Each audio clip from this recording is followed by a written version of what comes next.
This is the Go Radio Football Show. Listen anytime, wherever you get your podcasts. Call 0808 17 17 700.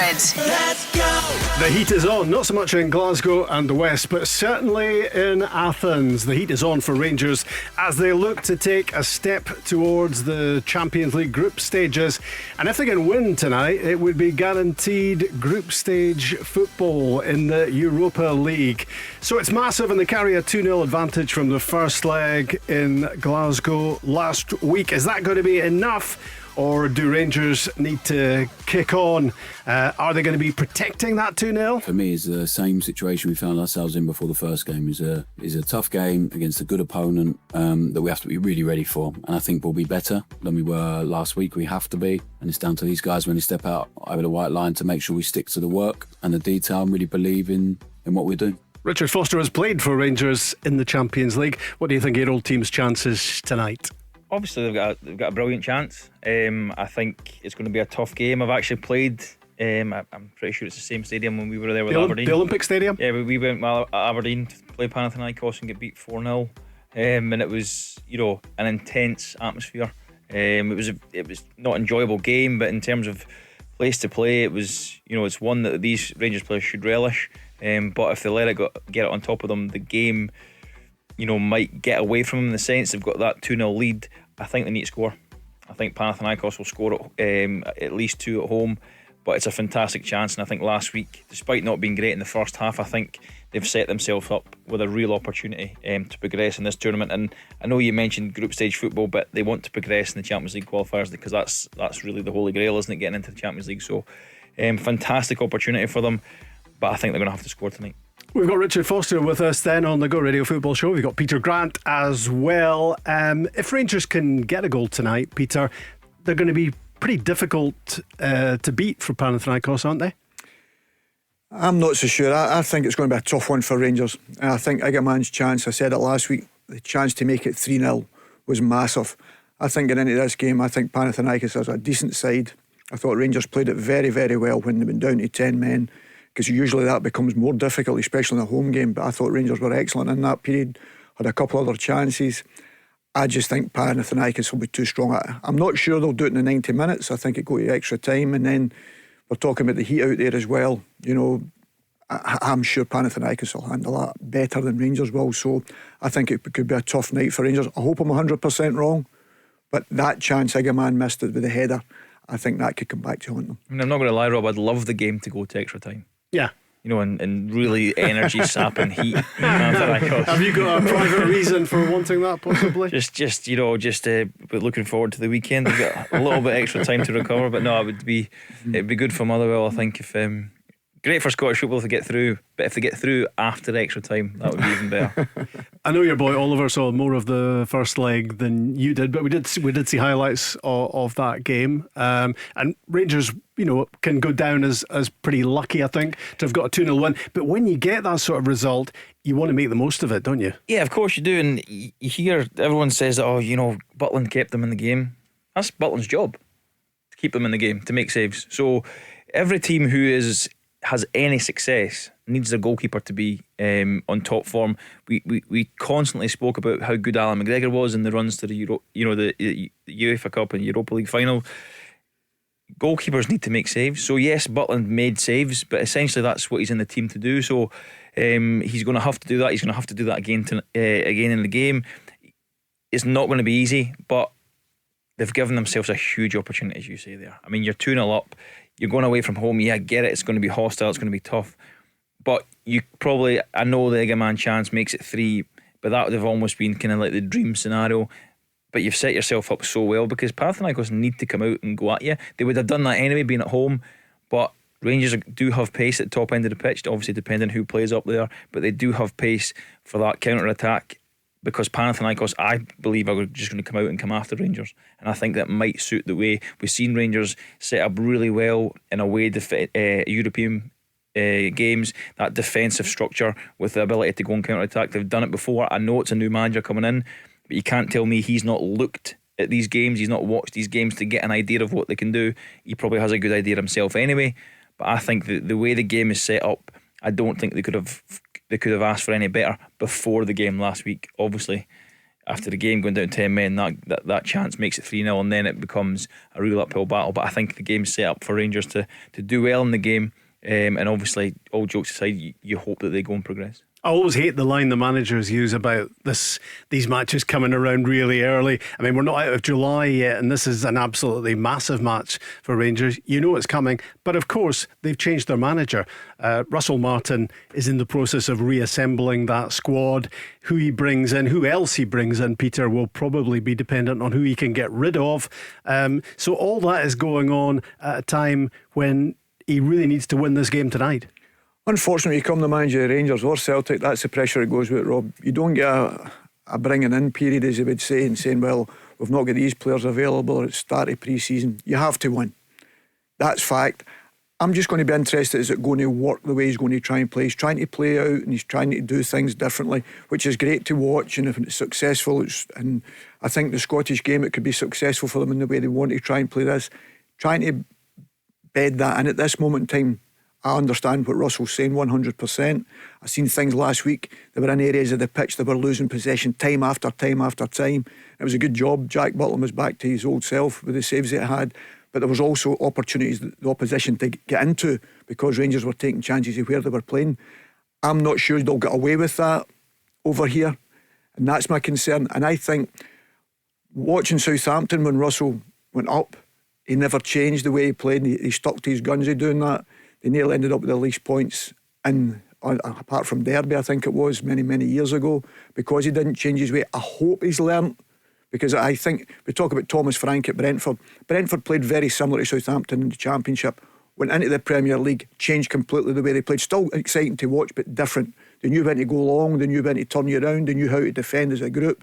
They were very, very good behind the ball. I'm not sure the Rangers squad are at that yet, because Russell's not been in there long enough, and I'm sure he would love a lot more time, as any manager would come into a new club and have all the players ready for this particular game. He's not got that. He has to deal with it. But let me tell you, the pressure comes with that when you're a Celtic or Rangers manager. If you lose the game and you're out, no matter if it's pre-season, you've not got the players in or whatever, criticism will come with you, because you're expected to win at Rangers Football Club, you're expected to win at Celtic Football Club, and there is no time given, unfortunately. We should have the teams, I reckon, run about 5:45 probably. So we'll bring those to you. Obviously, the minute we have them, you will have them as well. The answer to who's injured and available or unavailable and who's not, well, the answer was pretty brief from Russell Martin yesterday. Yeah, I think it's just Tello, Asgard and Hamza Gamane that are not here, so they didn't quite make it. I think that's it. Everyone else is here and fit and ready to be involved. So no Egeman, but Cyril Dessers is fit, ready to go apparently. Do you expect him to start tonight, Richard? Maybe after a summer in which we expected him to leave.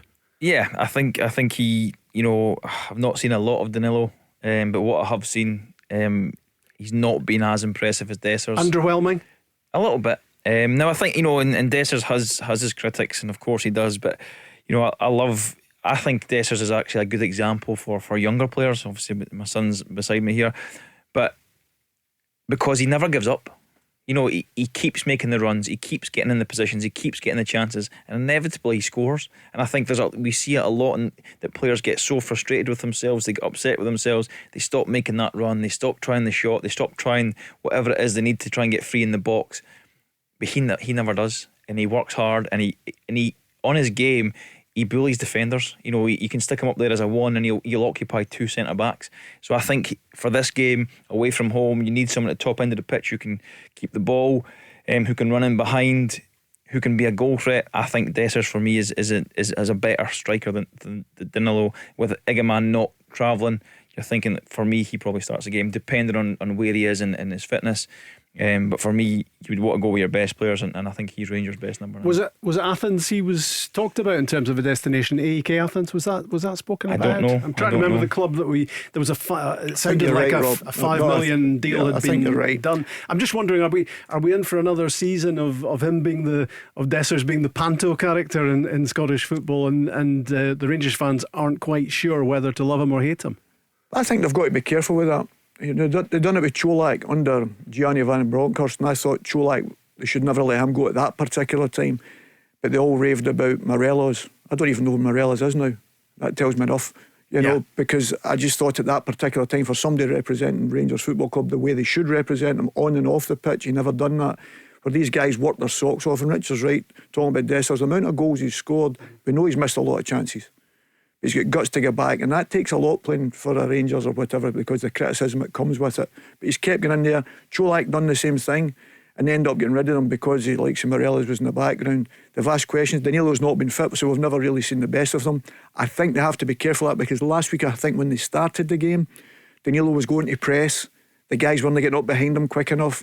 That's when Panathinaikos were passing around about them. And if you're doing that in the heat of the night, then that becomes a long, long evening, because once you get the ball back, you're trying to keep that ball. It becomes very, very tough. But the one thing with Danilo, with Dessers, I thought in the European games he was excellent. He asked questions. I think as long as you get service to him and get bodies round about him, he looks a better player. It's when they get isolated, you know, he looks ordinary then. You know what I mean? When somebody's not close enough to him. And I think that happened too many times last year, even for the wide players. I know Czerny done very well when he was there, but the opposite side or the extra midfield player getting close to him didn't really help him. And when you're playing with one striker now, Richard was talking about earlier on, when it used to be two strikers, one centre back had to watch one and one centre back had to watch the other. Now you could have three defenders marking one striker, and that becomes a little bit harder. But I think he deserves a lot of credit, and I think he could end up being a big player in this particular game tonight. Yeah, it seems sometimes that he's almost better against better opposition as well. He seems to raise his game because of what he's up against. He always plays for me as if he's proving a point, trying to prove a point, which, unfortunately, as a football player, you find yourself having to do that week in, week out, especially if you're not the most popular. I was there myself, that every week you had to go and fight and scratch and try and improve and get better and try and play good games all the time. Then when you had one bad game, you were rubbish again and whatever. And that was the way that's the way it is. But the one thing he's got is, I think, in the bank, more than anything else, as a striker, he's got guts. He keeps going. And I think in this, on the European performances, I thought he was excellent. For Rangers, like especially the away games. You know, I thought he'd done it really, really well. But in these conditions, this is going to be trying. You know, and that's when the managers maybe talk about pre-season, because they've done a lot of work, but you're giving people 45 minutes here, 60 minutes there. Then you're trying to get another game in. But unfortunately, the important games are coming thick and fast for Rangers in the respect to the qualifying for Europe. But I would still think Desser's got a big part to play in it this evening if Rangers are going to go through. Because I don't think there's much doubt, Richard, that Rangers need a goal tonight. That they certainly can't rely on 2-0 being enough. So is Dessers the man? I think he is, and I think if you look at what Rangers face most weeks domestically, they face teams sitting in that lower block, hard to break down. There's not a lot of space. You know, and coming and linking the game is probably not the strongest part of Desser's game. When they play in these European ties, a lot of the time he finds himself 1v1. You know, because these teams think they're good enough to go defending 1-for-1 at the back. So he has a bit more space. He has a bit more freedom to roam. He's able to be that kind of maverick that he is. You know, he's not structured. He's not set as a number 9. He does move around a lot. And I think he's quick, he's strong, he's powerful, he's aggressive. And I think that's why he thrives more in the European ties, because he's got more space to run about into him. But I agree with Peter, when he's got support close to him, he looks like a better player, as most do. He's not the lone striker that's going to hold the ball in for 10-20 seconds and drag you up the pitch. He's the one that, yes, he can hold it in, but he needs that support, but then he'll run in behind for you. And I think in the European ties, he has much more space, because Panathinaikos they didn't come to Ibrox and sit in the low block. No. They're not going to sit in a low block tonight. So there's going to be times that he's 1-for-1 with the defenders, and that's where he thrives, I think. Fair chance Dessers starts in the game, you would think, half an hour away from the point at which we will bring you the two lineups for Panathinaikos against Rangers. 9 o'clock, I think it is local time, and it's going to be hot.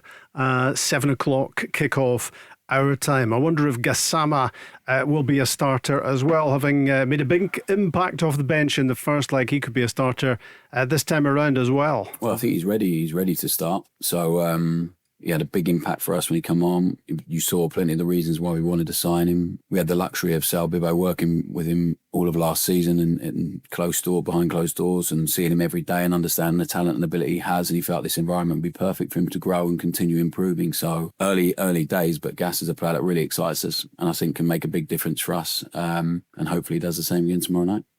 Peter, a player you like? Yes, I've seen quite a few games of his down south, and I like wingers that go both ways. And I think even seeing that small cameo last week, he went inside and scores his goal. I know it kind of slight deflection, but he was positive as soon as he got it. But then the next time he got it, he went on the outside of the fullback. And you love seeing players like that, and it doesn't matter. I get excited when you see good wingers taking people on, putting chances in the box, opportunity. He's a good player. The biggest thing, like all these players, sometimes you don't get a chance to get them if you were Rangers bringing them up to Scotland. There's a question mark over his fitness, keep him fit all the time. He missed a lot of games. And I think these are things that's going to be questionable for him. Hopefully that's not the case and he keeps himself fit, because we want good players playing in Scottish football. You know, exciting players, exciting wingers. You know, you want that. And he's definitely got the ability to do that if he can keep fit. Panathinaikos might want to put their foot in the gas tonight though, in an attempt to stop him. But he looks like he's got something, Richard, doesn't he? Yeah, he does. He just plays with a freedom. You know, I'm consistently talking to the kids, even at Motherwell, that they're almost afraid to make a mistake. You know, and I think as a winger, you as a coach, you need to allow him to make or her to make more mistakes than your centre midfield player or your centre back. They have to take risks. They have to go 1-for-1. They have to try and be creative and beat a player. And you know what? Sometimes that player's going to tackle you and take the ball off you. But what I like about him is, like you say, he'll go on the inside, he goes on the outside, he's positive. If he gets tackled, he just gets on with it. He chases the ball back. He then the next time he tries something again, he doesn't just think, oh no, well, he's tackled me once, all right, I'll just pass it, because that's not what fans want to see. It's not what if you're in the team and you're a centre midfield player and you know you've got this flying winger and you just want to give him the ball and go and then go 1-for-1 and go and be creative. You don't want to see him come back inside and play a pass and play another pass, because that's what you do. That's not what he does. And it's about players recognising what they are on the pitch. And I think he is one that certainly knows, this is what I do, this is what I'm good at, feed me the ball and I'm going to be direct and be positive. And again, running from deep, carrying Rangers up the pitch could be a huge asset tonight. Again, there's obviously the question over his fitness. Do you go with him and Curtis either side of Dessers? You know, then you're then maybe playing with two out and out wingers and a striker. Is that, you know, defensively that might be a bit of a risk, but the two of those players are able to bring Rangers up the pitch, and they're going to need that, because at times they are going to be camped pretty low, I think. You mentioned Curtis there, Richard, and that was probably the highlight maybe of that first leg for a lot of Rangers fans, just the sight of an academy graduate coming onto a game and doing what he did, scoring that type of goal, because there's such a shortage in Scottish football of players getting from academy to first team. It's become a crisis, I guess, in Scottish football. So it was terrific to see him getting the chance and taking it, Peter. Yeah, there's no doubt of that. We all want to see young players coming through if they're good enough. I think that's always the question. But the only way you can get good enough if you constantly get an opportunity. I think the big problem now we have, I think the squads are too big. I think there's too many substitutes still used. I thought that was for COVID. And I think that's a problem, because when you've got 25 sort of named first team squad players, these guys out with that have no chance really getting an opportunity to get in. The manager very rarely sees them. So the likes of Curtis getting in, obviously Russell Martin's went in there and seen it with his own eyes and he's excited him. That's the thing you need to be doing in pre-season. When you get an opportunity, the manager's it's the first time he sets his eyes on you. Can you be a positive impact? And the way Russell talks about that, that's what he's done with him. I thought his performance had been excellent. The thing I liked about him last week was not his goal, not he kept getting on the ball in areas that maybe at times he should maybe made another angle or whatever, was the tackle at the edge of the box in the first half. He gets back, the boy's ready to have a shot, he gets in and gets the block, he actually takes a knock through it. But it meant he'd done his job defensively. He knew the game, he was losing the ball a couple of times, taking people on, but didn't shirk from it. He didn't shirk from that responsibility. What he done was he worked for the team, got back, and it was such a big moment. It was 0-0 at the time, and it was a big opportunity for Panathinaikos, and he get in and blocked it. And I think people forgot that because he went and got the goal. Yeah, you know what I mean. I think they forgot that, and that was very important for it. And I think that would probably have pleased Russell Martin more than what he done going the other way, because he knows that's part of his game, playing that role, and it's the only way you can play that role nowadays, especially if you've only got one striker. They all want you to drop back in and work really hard. And Richard's right. I think he maybe spell both of them in the one side of the pitch tonight. I think one will start and one will come on, because they want to keep that energy. So if Panathinaikos are coming on top of them, then it gives you that out ball with that little bit of pace, that little directness, you know. And then if you've got a Dessers or a Danilo through the middle, they can hold up the pitch. But sometimes you have to get out, And I don't think Rangers had that enough last year. They couldn't get out when they were in certain areas of the pitch. They couldn't get out and turn the game quickly. With these two boys, I think they can. But I was very impressed with young Curtis. And hey, yeah, again at the weekend, he got a good goal against Middlesbrough. You know, so he's in at the back post again, which if you're playing with one striker, you have to get your wide players in the box, and he'd done that fantastically well, and he was the first to react with the ball bobbling about and poked in at the back of the net to get Rangers equaliser, so fair play to him. Yeah, making a big impression early on as we get into the campaign, but the big games come very quickly at this stage, especially for Rangers tonight. We've got Peter Grant, Richard Foster, me, Rob McLean in the studio, the Go Radio Football Show. And we're building up to Panathinaikos against Rangers. It's a 7 o'clock kickoff. And if you want to join the conversation, 0808 17 17 700. This is the Go Radio Football Show. Listen anytime, wherever you get your podcasts. Let's go. Yeah, it's the Go Radio Football Show, and we're building up to Panathinaikos against Rangers. Kicks off at 7 o'clock, and we'll have the team news for you in not too much more than 15 minutes. I would have thought. Rangers 2 up from the first leg at Ibrox last week. Gassama and Curtis with those goals, but still work to be done, and I don't think anyone is fooling themselves about that this tie is far from over. So we've got Richard Foster and we've got Peter Grant in the studio, and we've got your calls as well. 0808 17 17 700. Richard, if I said to you Charlie Miller, the former Rangers midfielder, is embarking on a theatre career, what would your reaction be? I'd be very intrigued. I think he's an interesting guy. He's got a big personality, so he probably would suit the theatre. But I would be intrigued as to in what role, what is he doing, what is it about. Charlie, how are we doing? Charlie Miller. Sorry, Charlie, you there? Charlie, yeah, I can hear you, isn't the problem? Yeah, well, we can hear you now too, as well. Oh yes, we can. Oh no, we can't. Oh no, that's Panto.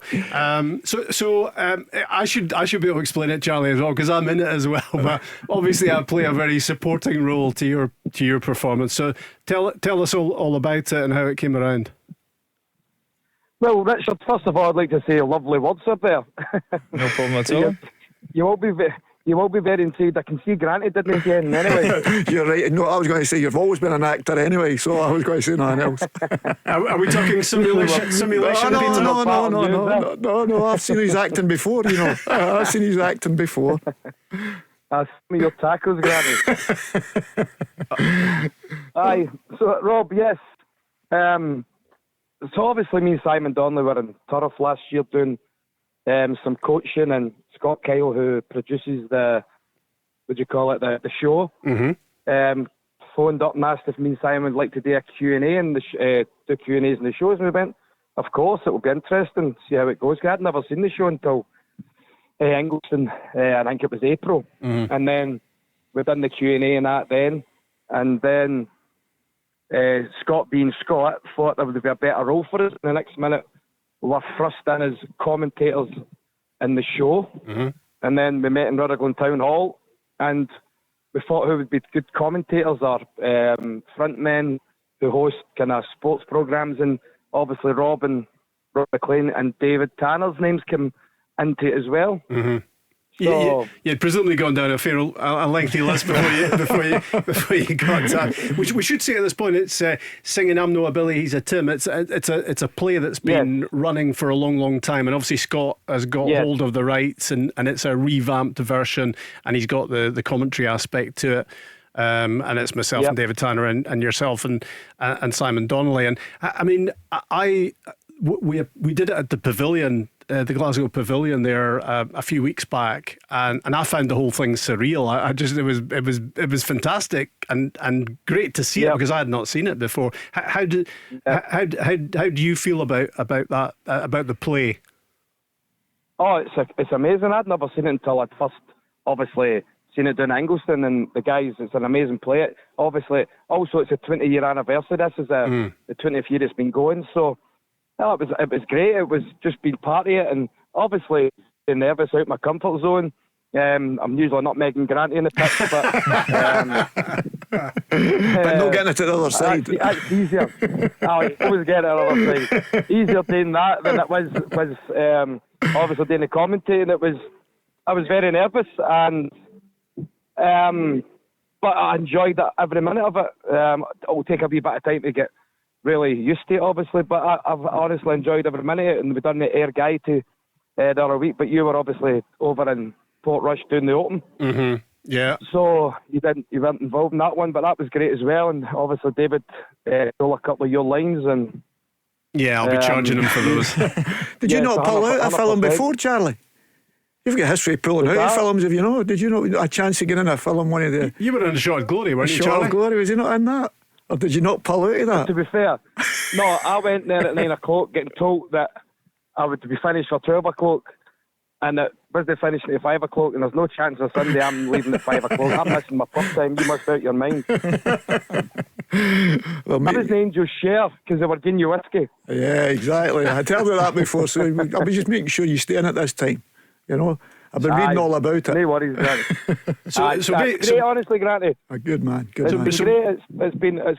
It's been really good, and obviously having Rob and David involved helps me and Simon a bit more, obviously, because they know the gig and the commentating and all that. So we'll obviously commentate games, but they two just next to us to assist us makes it so much easier for us, you know. Brilliant. Yeah, it's brilliant. good. It's good fun, and having done the pavilion and the Gaiety and Air, as you were saying, Charlie, it's on to the Edinburgh Fringe next, and a few. Yep. It's this Friday, Saturday, then the following Friday, Saturday, and then the Friday beyond that as well. Then In terms of Friday, yes. yeah. So I mean that's going to be another one ticked off the bucket list, isn't it? Appearing at the Fringe. 100%. I've never been to the Fringe before in my life. I never expected to be.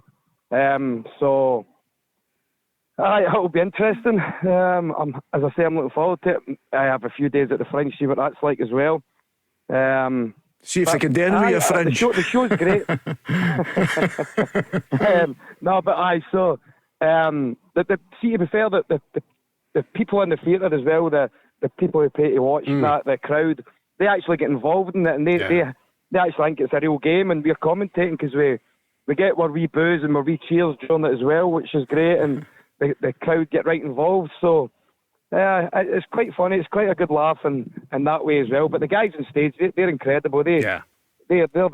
They're really good at what they do, and obviously, and they're there for hours and hours before me, Rob, and Simon and David turn up. They're behind the scenes sorting everything out for us, so we just have to turn up. How was it? So we're very lucky that way. How was it to be in the royal box at the pavilion? Was that an ambition realised? The royal wave. 100%. 100%. It was, well, I think I'd been to theatre once before, and I was probably the operating theatre. Suit and sweep. 100%. So. As you say, Charlie, the feedback from the audience, I mean, that it's amazing. That's when it kind of takes off, isn't it? When you get a bit of response, and it becomes a sort of a two-way thing with the audience when you're doing it live. Yeah, well, 100%. That's what I found very interesting and very. It was good also, but a wee bit of pressure on the mic. You know, did you call it? Say Dessers actually scored a goal because. You obviously kind of gave him a wee bit, and Dessers misses again. Yeah. But he does actually score in that game we commentating, and it was a great goal. But the poor guy's actually scoring records no bad, and he does get slaughtered. But as I say, it's great fun, and I've loved every minute so far. So long may it continue, and we'll see how the Fringe goes, as I said, and I'm looking forward to that. Yeah. Talking of Dessers, Charlie, do you expect him to start tonight for Rangers? And how? I think, yeah. Yeah, I think he'll start tonight. I obviously don't know the team yet, but I'm sure he'll start. But I'm still worried about the game because they were very good in the first half, especially last week. Butland had maybe 3 or 4 great saves that kept us in the match. But they've another week to train, work together, see what formation they play, what new players come in, because I think it was only kind of Rothwell and Aarons that started out in the 9 players and Giga started, sorry. But I was watching the first half through my fingers last week, to be honest with you. So hopefully they've sorted that out this week and we can go and get a positive result. I mean, it's going to be a massive test, isn't it? Athens in the heat and Panathinaikos, who Well, as Richard said earlier on, they weren't coming to Ibrox to sit in. They were trying to win that game as well. But Rangers have got this two goal lead to make the most of tonight. Yeah, we have to go there, be confident, look after the ball, because as you say, it's very warm. We have to make sure we control the game. If that's the way, obviously, Russell Martin's want to play. So we have to make sure that we've got a lot of the ball and no chasing it for the 90 minutes. If we're chasing it for the 90 minutes, I could feel the worst, to be honest with you. But the way Martin plays, wants the team to play, we should have a lot of the ball. But hopefully no dodgy errors were run last. Charlie, is it clear already how Russell Martin does want to play? Yeah, I think it's clear the way he wants to play. It's clear the way he wanted to play at Swansea and Southampton. He's not going to change his style, but we just have to be a wee bit cuter when we're trying to play out for the back. But sometimes you just have to launch your ball into the other team's half and just play for air, especially in such an important match. I know Russell Martin said it's not a defining moment, but it's a bloody very important moment, and the Rangers fans are desperate to get through this qualifier. Yeah, but if you had a choice, would it be to be competitive domestically with Celtic this season? If you were to have to lose Europe or have another disappointing league campaign, would you go for a better Premiership performance? Well, if you said we're going to win the league, I would take that right now, of course, 100%. But obviously, the money, Rangers need the money, like all clubs need the money. And if you're in the Champions League, that's where all the money is. But if you said to me right now, lose tonight and get into Europa League, but you win the league, then I would probably take that. But we want to win everything. And Grant will tell you that, and Richard will tell you that when you're at Rangers or Celtic, losing isn't acceptable. You have to want to win every single game. And I'm sure we'll want to win tonight and qualify, or at least go through any way we can tonight, and then try and go and beat Motherwell on Saturday and get a good start to the league.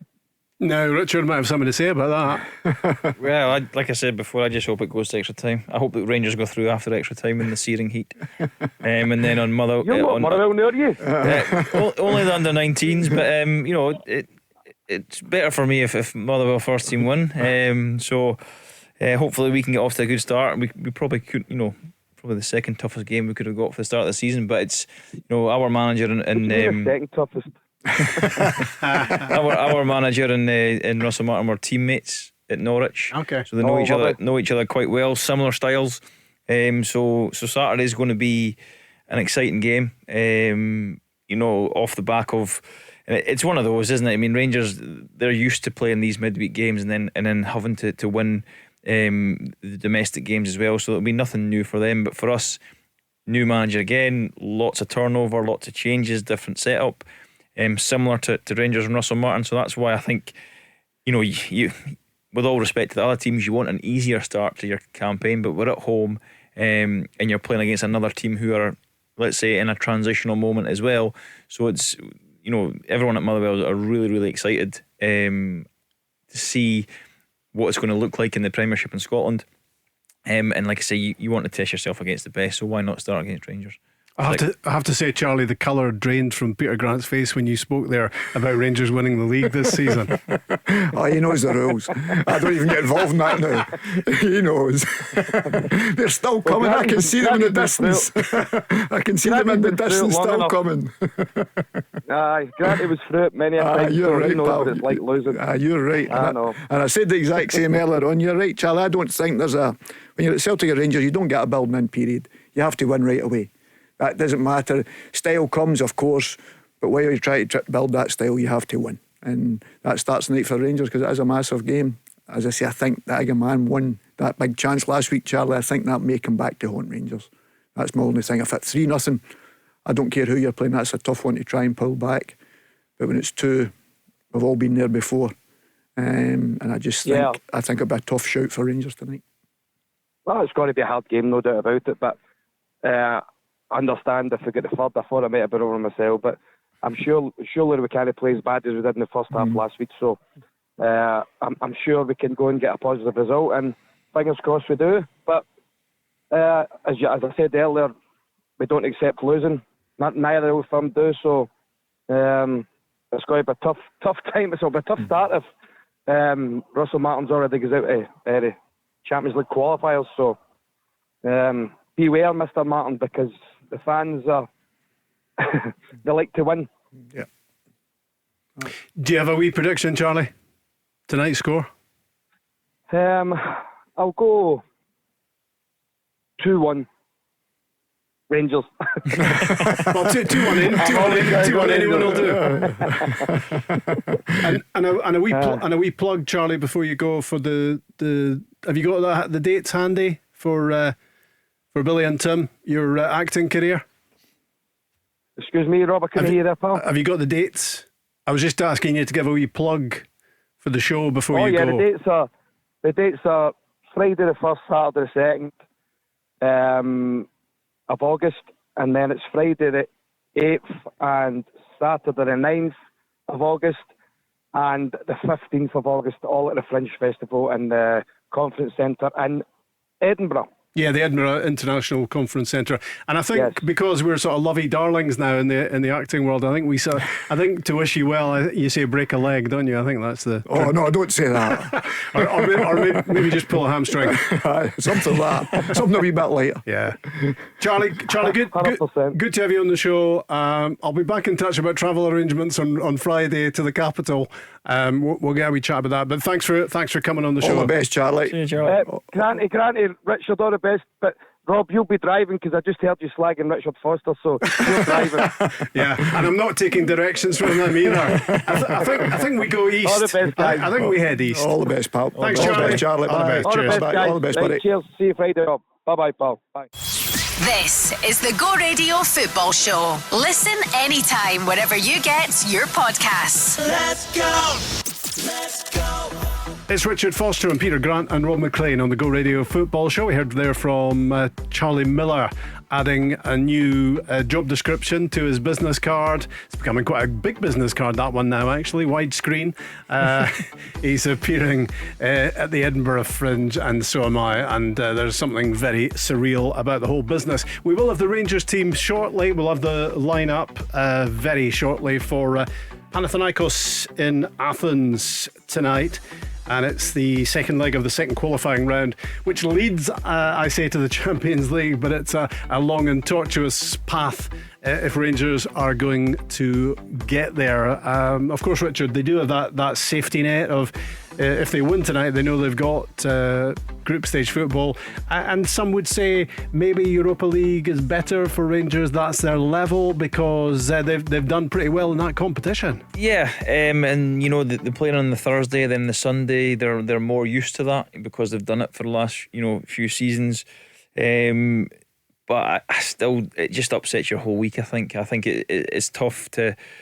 How many games they drop points on the Sunday when they're then having to come back domestically. They're travelling. There may be, a lot of these times you're having that huge emotional high of winning a game or going through in a tie, and then you're coming straight back down to earth and having to go again. And I know that's the job, and I know that's what comes with being at Rangers, but it's very tough. And obviously, Charlie spoke about the money. Let's be honest, every club in Scotland needs the money, probably bar Celtic, but even then. It'll be very much welcome. So that's the goal, is to get to the Champions League group stages. Whether they'll get there, we don't know, but they've set themselves up well. Will it be enough? I don't think so. I think that 2-1 would be a brilliant score for Rangers, like you say. Either way, they're going through. But it's set up to be a real exciting game, and you just hope that the Scottish team come out on top.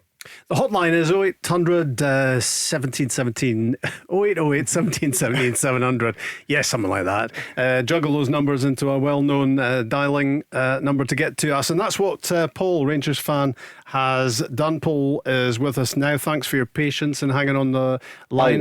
You had to wait for Charlie Miller there, but I'm sure you didn't. You didn't mind that too much. What would you like? I like Charlie. What would you like to say, Paul, and what are you thinking about this game tonight?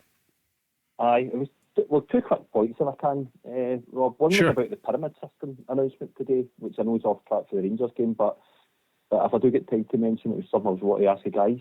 Well, my point about Rangers is, you were talking there a wee bit about Europa League. As a fan, I'm maybe not talking about all the fans right enough, but I don't know what the exact word I would use. You'll be better off being in journalism or not, but I became I've lost the appetite in Europa League, if that makes sense. I feel Rangers have been, we've had massive highs in there, getting to Europa League final and stuff like that, and Richard talked a wee bit about it. I think, you know, as a fan going to the games, I get fed up with Thursday, Sunday, and having to go to Ibrox on Sunday and then going to work next day on the Monday. I kind of want to try and get used to that Tuesday, Wednesday kind of. It sounds daft, right? But when you get more money and just that, I do get the argument that, you know, Europa League's better for Rangers and stuff like that, but I just want to get into the Champions League. But my other point about the game tonight is, I just hope, I listened to Martin's comments today, and you know, we're going to go out there and we're going to attack them and stuff like that, and I get that, but I don't know what the guys think, but I'm just a wee bit, I kind of want to side near the caution as well. For a brilliant European record since Gerrard came in and turned us round after a period of time, after progress leader-con and all that nonsense, but we've still got to go over. You can't do a Postecoglou here, because he got found out going away to PSG and Barcelona and all that and getting turned over big time. We've got to be a wee bit side near the caution, a bit like what Walter Smith did in the second time at Rangers, and what Gerrard and Van Bronckhorst and even people like Michael Beale did. You've got to side near the caution. You've just got to pick these teams off. You just can't go out there and steamroll them, because they'll catch us out. We were lucky last week in the first half, because we could have been 2 or 3-0 down. So we're going over there. We are 2-0 lead. Let's just camp in a wee bit, take our time, and let them come to us, because we don't need to rush it. We don't need to go over there and win. So I don't know what you guys think, but that was my point about Rangers. What would be the approach, Richard, you'd like to see from Rangers tonight? I think caution is I would say key, but I mean, you know, standing here, what do I know? I coach mother under 19s, but I think you have to allow Panathinaikos to do what they're going to try and do. You know, wait and see what they're going to try and do. Don't go out there and, yes, Rangers will have a game plan, and if Panathinaikos sit deep, which they won't, yeah, we'll get on the ball and go and play passes, in which you're going to need to do that anyway. But just in the early part of the game, feel your way into the game, see what the game's going to be. If they're just going to go gung-ho and attack, then there will be opportunities for Rangers to counter-attack, undoubtedly, with the pace they've got at the forward end of the pitch, with the quality they've got at the forward end of the pitch. So, but if you run head on into the battle, you might get stung with that. You might get stung on the counter-attack, and then the tie just becomes up in the air. Whereas you're 2-0 on the tie, so keep that advantage for as long as you can. Now, I'm not saying go there and camp on the edge of your box. Is caution a dangerous word? Because if you take it a certain way, it means sitting in and try to protect what you have. The way Russell Martin wants to play, the way he sets up, he wants to control games with the ball. So you can still do that. You can still control, and I'm not talking about playing passes in your own box. You can control the game in the other half. You can be in Panathinaikos' half and just keep the ball and not have to try and score with every attack. But I just think it's, you know, teams, and you mentioned Ange Postecoglou. You look at Brendan Rodgers last season against Dortmund, you know, loses 7 goals. But then they changed their setup. Now Celtic still try and move the ball really quickly. They try and play little triangles in midfield, and they try and go on attack. They still try to do that in the Champions League games, but they just adjusted their position. They adjusted the intensity of which they want to, you know, fly forward. Because in Scotland, let's be honest, Celtic can go player for player at the back, and they're fine most of the time. They can't do that in Europe. They tried it against Dortmund, and look what happened. But then he adjusted. So I think it's that. I think it's having your own game plan and playing to your style and keeping your core principles, but also having a bit of respect for where you're going and what you're away to do. If Russell Martin wants to go toe to toe with Panathinaikos, then they'll get themselves back into the game, and it could be a real sticky evening for Rangers. I think if he goes there with an element of caution, but still keeping to his core principles of, can we control the game in and out of possession? Can we attack at the right moments? Can we defend with all, you know, most of the time a +1 defender?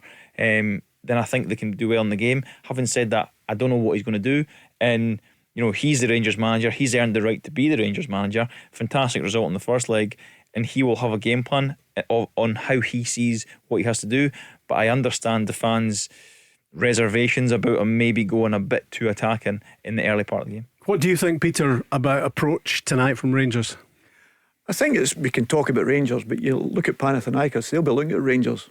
What way Russell plays, they'll see the way he's played at Southampton. These managers are not daft. They'll look at yesterday, because they know there's not much they can build on the picture of Rangers at this moment in time with the personnel, who the personnel is going to be. But they'll know the system, the manager, because that usually follows them. They'll be looking and saying, Russell's teams takes chances in areas of the pitch.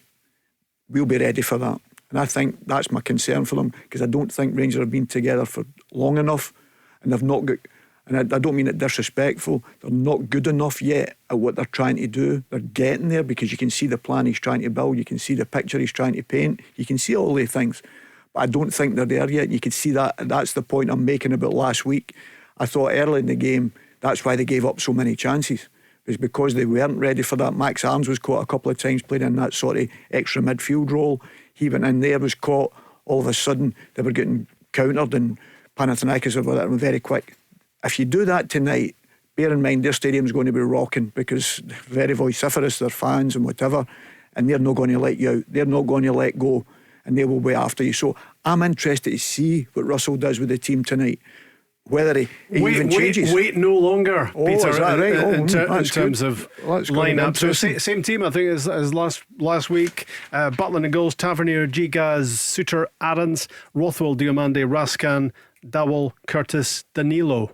Does that surprise you, Richard, that he's gone same again, and that we don't see Dessers, we don't see Gassama? Yeah, I think it possibly dependent on where they are fitness wise, which none of us obviously know. I thought they might have pushed Diomande into the front three to give, and then bring in a Connor Barron, for example, to give you that extra midfielder. I think Diamande's definitely got the legs to break from midfield. I know Dowell's not an out-and-out winger. He likes to come inside and play in the pocket, so you could argue that he's a midfielder. But I thought they would have brought in an extra midfielder just because they're away from home and because they've actually got something to hold on to. But he obviously feels that, especially in the second half, and that's probably the key thing if you're thinking about being a coach, a manager. Rangers weren't particularly good in the first half. Finlay Curtis was dropping into areas to get the ball that he was making it really difficult for himself. But we've seen a change in the second half. So clearly Russell Martin can get his message across to players. Clearly they are listening to him, they're taking on board what he's saying, and he clearly knows how to change the without changing the system and the personnel too much. He knows how to impact change in his team, which is a good thing. So he knows these guys. He feels that he can go again with the same players. If they give him the second half performance, they've got a real good chance. Paul, what do you think of that Rangers lineup for tonight? I think don't know the guys think whether they agree, but I was really impressed with Martin's attitude last week to go with Finlay Curtis, because I think Manus in the past would have maybe not taken that gamble. He'd have maybe thrown Bashirami in there or something. And I think he's put Curtis in a hot night in Athens, a big game. I like that. I like that he's giving youth a chance, and I think I'm talking on behalf of other Rangers fans. I know for a fact they're saying the same thing. We've been crying out for that. We want the next, like Barry said, I'm not going to compare him for that, but we've not seen that. The last match I can think of making the bold decisions was like Dick Advoca. He gave the captaincy to Barry and built the team around him. I want to see that with like say Curtis and Nassim Gentles against Middlesbrough and things like that. So I think he's not worried about that. Whereas Clement and all that in the past have said, no, we'll drop Curtis after playing a great game. So no, brilliant. I'm delighted with that. I'm quite happy with that. I think, and I agree 100% what. No, that's right. Richard's in the game, and I'm no right, but he talks better.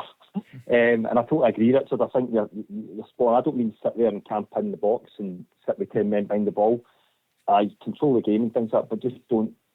We don't need to go gung ho. Is what I'm saying. What you said, like Brendan Rodgers did against Dortmund or Ange Postecoglou did in Europe before, because we'll all get caught off. But Paul, I'm just going to interrupt you, Paul, to say that we're heading for the 6 o'clock news, and we'll come back we'll get you on another time soon to talk about the football pyramid. But before you go, what Charlie Miller was talking about, a 2-1 tonight. Any thoughts from you about a score prediction? I'm going to go for 2-1 Rangers as well. We've got a good pedigree in Europe, Rob, and I think Russell Martin will keep that going for us. But thanks for letting me on the show tonight. Not at all, good man. Nice to have you. Jump in, remember, support us. Oh, absolutely, pal. No worries. The more teams that's in Europe, the better. That's for sure. The Scottish teams, 100%. Good answer. Cheers, Paul. Thank you. Cheers, Paul. All the best. This is the Go Radio Football Show. Listen anytime, wherever you get your podcasts. Let's go! Let's go! Yeah, that's the number to ring, and Paul was with us just before the news at 6, and feel free to dial in on that number as well in the second hour of the show to join the football conversation with Richard Foster and Peter Grant. Me, Rob McLean, generally in control but not always, talking football till 7 o'clock, and as ever you're welcome to join us. We just had the Rangers team first with the lineup about 15 minutes ago, and just confirmation in case you've just joined us, it's Butland and goals, Tavernier, Giga, Suter and Aarons, Rothwell, Diomande and Raskan, Dowell, Curtis, Danilo. Didn't name the subs for you, who are Kelly, Cortez, Barron, Dessers by Rami, Cameron, Jefte, Gassama, Fernandez, Gentles, Rice and Hutton. And it's probably very important, Peter, to name those subs, because there's one sure thing tonight: Rangers ain't going to be using only 11 players. Absolutely, and listen, maybe that's the reasons he's, like as you say, keeping like say Dessers on the bench. You know, maybe a period in the game that they need to get further up the pitch, obviously, if they're under pressure. And that, we don't know what their fitness levels are. That's the difficulty. You have Gassama's the exact same with his pace on the outside. And it's great to see young boy Curtis starting again, because he earned that with his performance last week, and I think he done well against Middlesbrough at the weekend again. So great credit to him. But as I say, it's a big game for Rangers. They know that, and it'll be interesting because obviously the slight difference with Dowell in the team, he's more of a midfield player, so he's not a natural winger, so that he can tuck in and give you that extra help against the ball if Curtis is caught out. But it'll be interesting to see how the fullbacks play, especially Max Aarons. In the first half, he seemed to be the one to make an extra midfield player, and it was still three at the back.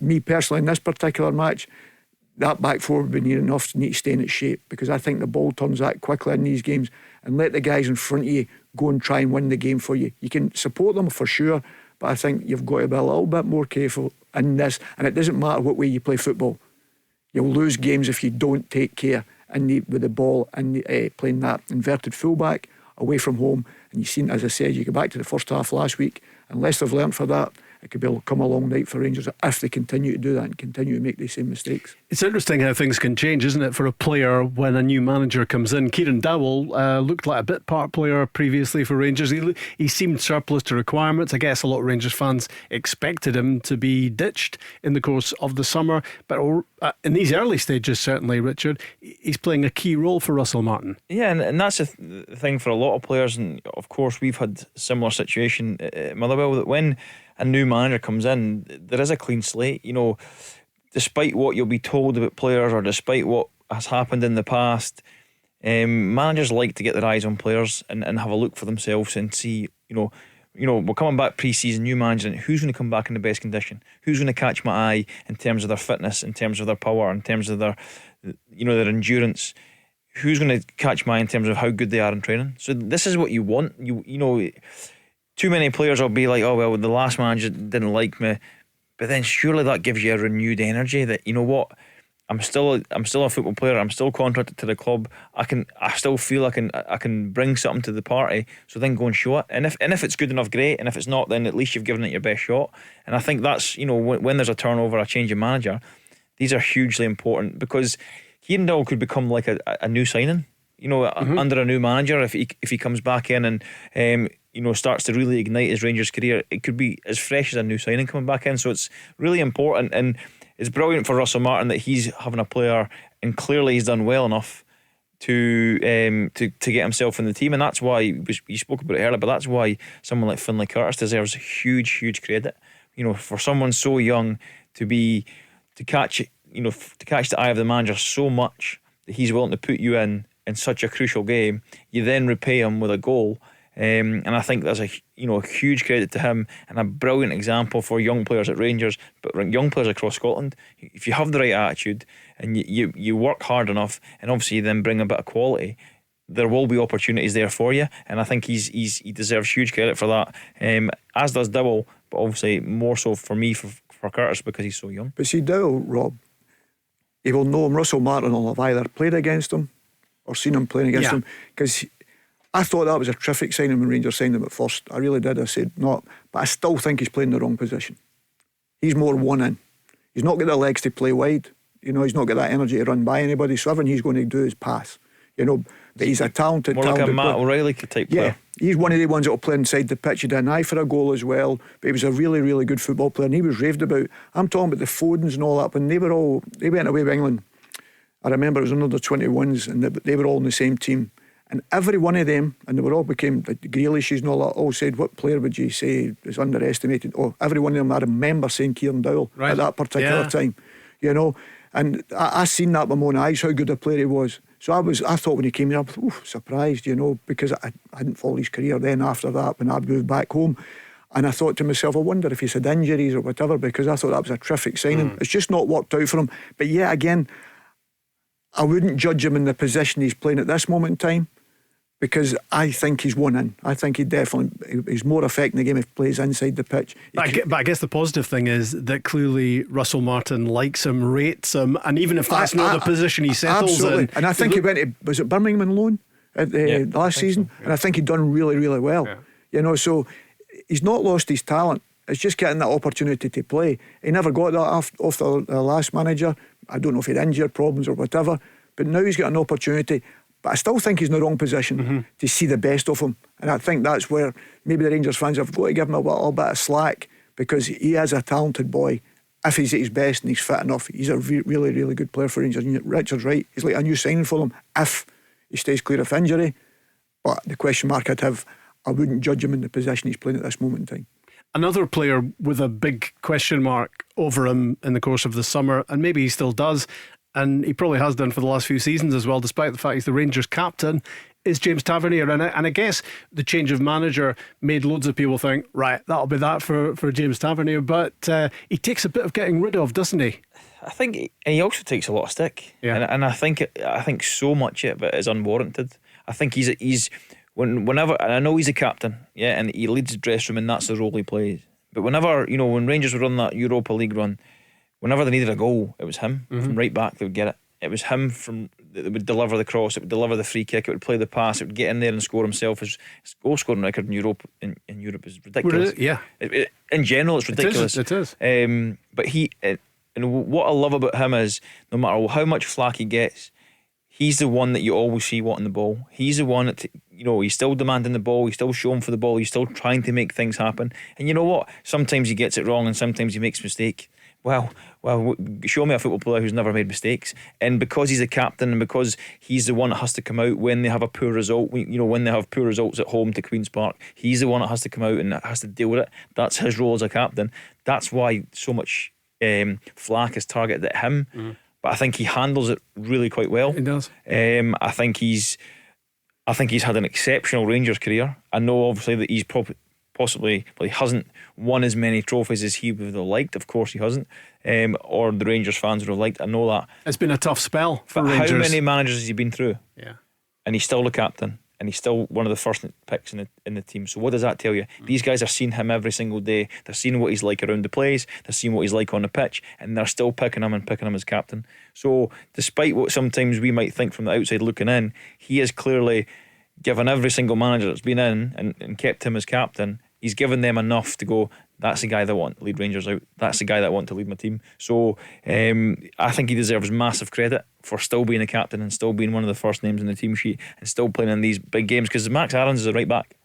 He's a right back. You've got Chefchi there on the bench who's a left back. So it would be easy to go, right, well, we'll put Aarons in because he's my new signing. We'll put Chefchi in at left back and Tavernier doesn't play. But clearly he's done enough in training, he's done enough pre-season that they go, well, no, he has to play. We'll move Aarons over the other side. Do you think that might have been the idea in signing Max Aarons, that he was going to be the replacement for Tavernier, but James Tavernier is saying, just hold on a minute, that's my position and I'm keeping it?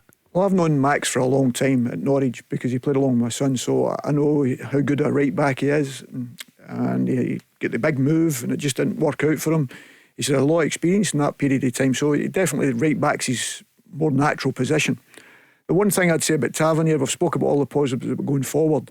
The biggest problem he's always had at Rangers is in the big games, he's let them down defending at that back post. Yeah. When they changed the system to a 3, it suited him a lot better. I thought because he's never had that balance right between him and his centre back whenever it's been, because there's too big a gap, or he's been facing his own goals and there have been goals scored at that back post where he should be, and it's all in big games. And that's why there's always been question marks over him. And he's got to remember he's a defender first.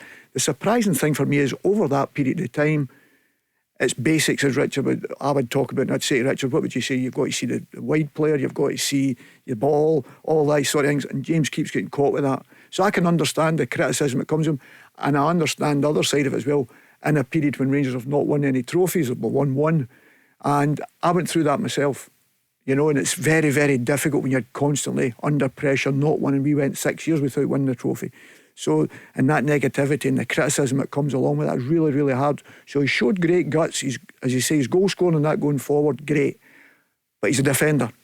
And his defending's not been up to scratch enough in the big moments. And that's why he's always been questioned by the Rangers fans, because they couldn't question anything else.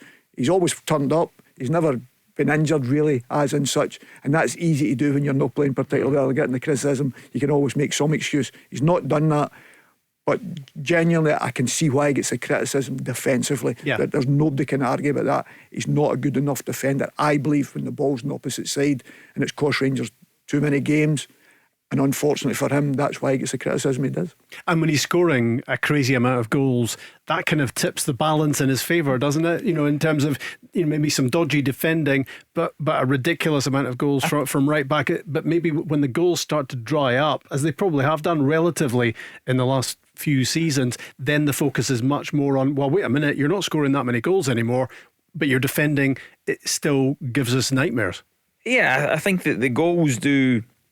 they certainly help, but I think, you know, when he was probably at his best, Rangers had Ryan Jack in midfield, and Ryan Jack would just plug that right side of the pitch. So you were asking James Tavernier to do so much going forward that he couldn't be defensively sound, but they had Ryan Jack who protected that area, and it helped them a lot.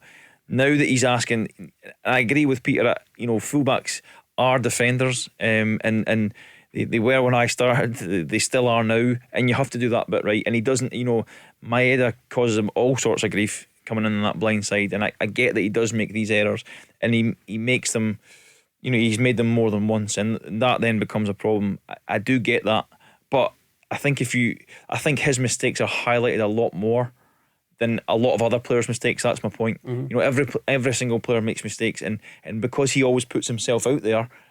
Because what will happen is he'll give the ball away, and then it'll be like negative, and then we start talking about all the negative things he does, and then we start highlighting all the mistakes.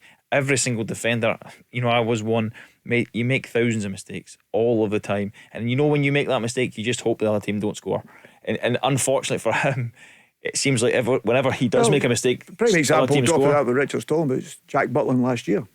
But I always maintained I thought he was the best goalkeeper, and that was no disrespect to Liam Kelly. I always thought he was the best goalkeeper. He wasn't playing well, he was having a bad time, he was losing terrible goals. Rangers were putting him under pressure with the way they were trying to play, passing the ball back to him, you know, in areas of the pitch. You think, what's going on here? You know, Jack, best games were probably against Celtic because they went more direct. They played forward, they played in the opposition half. So he didn't need to play out, he didn't need to get the ball back for the full back, giving it back under pressure from Maeda or whatever. They were going longer, and that's when he played his best games. So common sense tells you that's what suits him, and it's no surprise to me that he had the performance he did last week. But unfortunately, that's what I'm saying about, I felt when it went to a back three that he definitely had a bigger effect on James Tavernier defensively. I thought it helped him whether he played the third centre back or the wider full back. He looked more comfortable. He looked more comfortable at it, and it helped him defensively. And there was less goals. He was given less opportunities away because there was somebody in that position. Richard was talking about the midfield player used to do it. Now it was that extra centre back, and that helps him. And that's why I wouldn't have been surprised if Russell Martin would have tried that tonight with a third centre back. You know, just getting in there tonight, especially knowing you're going to be under pressure, because they've still got the legs to go the other way. And that's the only thing that's surprising me. And that's my only question mark is going to be on Russell at this moment in time.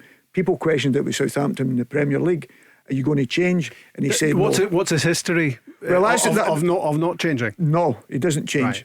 And that is the problem. Unless you've got I don't know about his system as in going to three at the back, and maybe have to do that. I personally, because I think three at the back is still an attacking system. A lot of people look upon it as defensive. I think it's such an attacking system.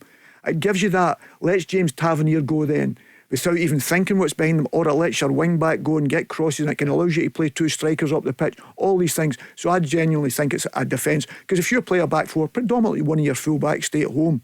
That happened last week if you watch. Tavernier tucked in and Max Aaron sort of went into midfield, so they still looked as if they had a back three. but even though they were playing a back four. So there's all these wee systems come up. I think he will have to adjust that, and that could be my frightening thing about Rangers tonight. I hope I'm 100% wrong. If they try and play the ball, these simple passes outward, I still think Raskin receives the ball too square. Diamandi receives the ball too square. And I think if they do that tonight by passing the ball out the edge of the box, I think they will get 10 off them time and time again, and it could cost Rangers dearly. And that's the interesting thing I'm watching Russell coaching in this game tonight, more than the actual how the team play, is just to see what is he going to adjust things and think, well, that's not possible to do that, because sometimes you have to do that. We have an idea in our mind how we want to play. Of course we do. We all want everything to be perfect and play through everybody, but there's opportunities you have to change, because the opposition, remember, they're playing to play against you. They're trying to play against you. They know you're going to take opportunities. They know you're going to try and pass into the areas, so you've got to try and fox them as well. And that's the cat and mouse you have to do. And it's in the big arena.